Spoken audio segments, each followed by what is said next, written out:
And now we are joined over the phone by Mr. Samir Abbas, tourism expert and researcher in Egyptian history. Good morning.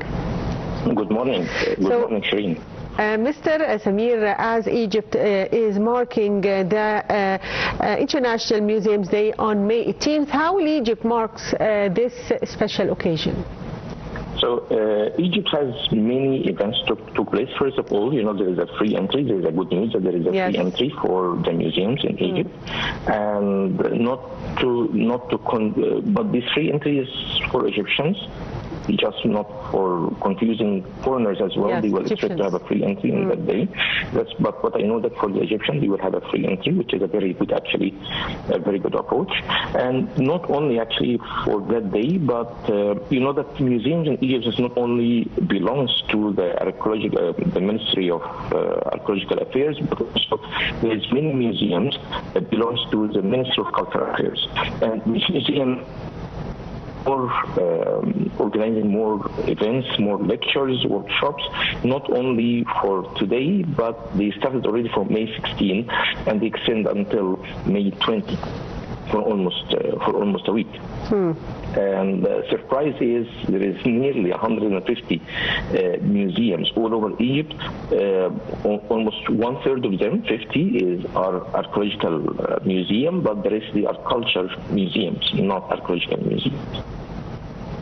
So, Mr. Samir, why is the 18th of May chosen to mark the International Museum Day? It started in 1977. Yes. That was this event there was a big event took in Russia, and that was sponsored by the International Council of Museum, which is called ICOM, and that was they decided in that day to promote for a World International Museum Day in order to increase the public and international awareness of museums and the importance of museums as an educational tool. So, sir, what role do virtual tours play in making culture more accessible to people outside major cities? That's a very good point, because you're talking about like virtual reality now. Virtual. I remember that in around 1992, I read a very interesting book about virtual reality, and that was a very early stage of talking about virtual reality. And I think that the book was already printed maybe 5 or 6 years before I read it, and that was talking about many things which is happening today. It was talking about the chance of going around the world, not only seeing but also sensing and feeling things while staying at home. So I had the chance to visit many museums around the world, and virtual reality is very much integrated now in many of the museums. Even in some churches, in some historical churches in Europe, there is a hall dedicated to virtual reality where you go and take the VR and wear it, and they bring back this church or these monuments back alive to you as it used to be back in the ancient time, which is in other words, as a time machine, as if you went on a time machine to see how things was happening. And remember that I've seen that, I experienced that in a church in Europe, and I experienced that also in Europe. That was a Cleopatra museum that was focused on Alexandria, the city of Egypt, and the history of Cleopatra. And with virtual reality was able to bring the history back of Alexandria back to see how the city looks like. Major events happens in the city using virtual reality and in an interactive way, which is you walk and explore yourself, the city in that time. Yes, also the Egyptian state under the leadership of President Fattah Sisi has always been keen to renovate museums across the country, and many of them were reopened again after renovation. So tell me more about this. So, of course, the biggest and the big example is the Grand Egyptian Museum, which is it's like a world wonder.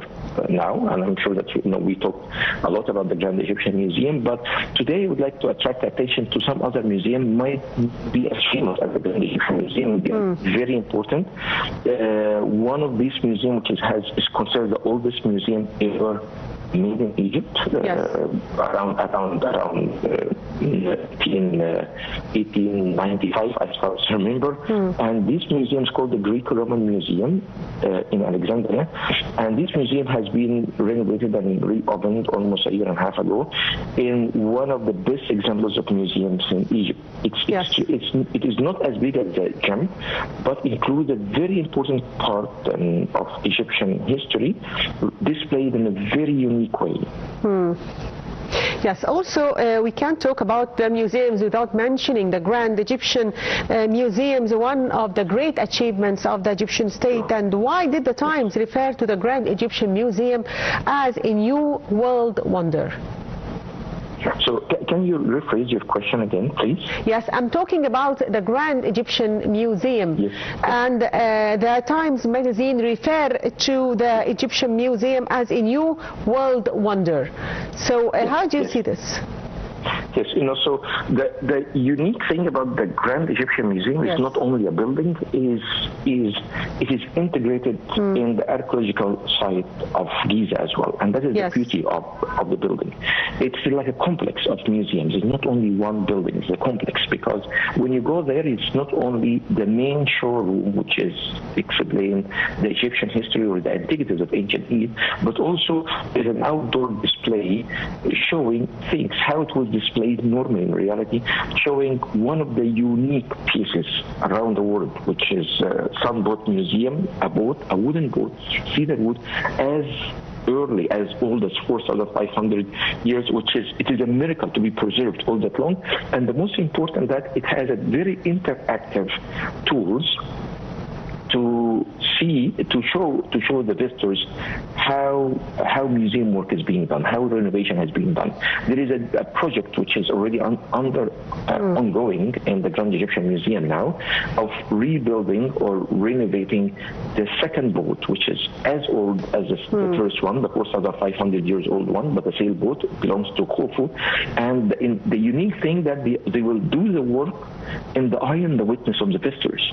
So they are doing the work, and that's a very long process, a very detailed process, and that was very smart because that shows the people what is the backstage, how things have been made, and how so guests and visitors they will value much more what they see in the museum, not only this museum and many other museums, and hopefully the project of connecting the museum with Giza, which is actually this project I talked about it almost in the 90s, almost 5 years ago during the even before the inauguration, that I thought that there should be pathway to connect the Grand Egyptian Museum with Giza pyramids across the Fayoum Road, and I'm very happy that that now they are already not only talking, but already there is an ambitious project of doing this work. Yes, this I'd like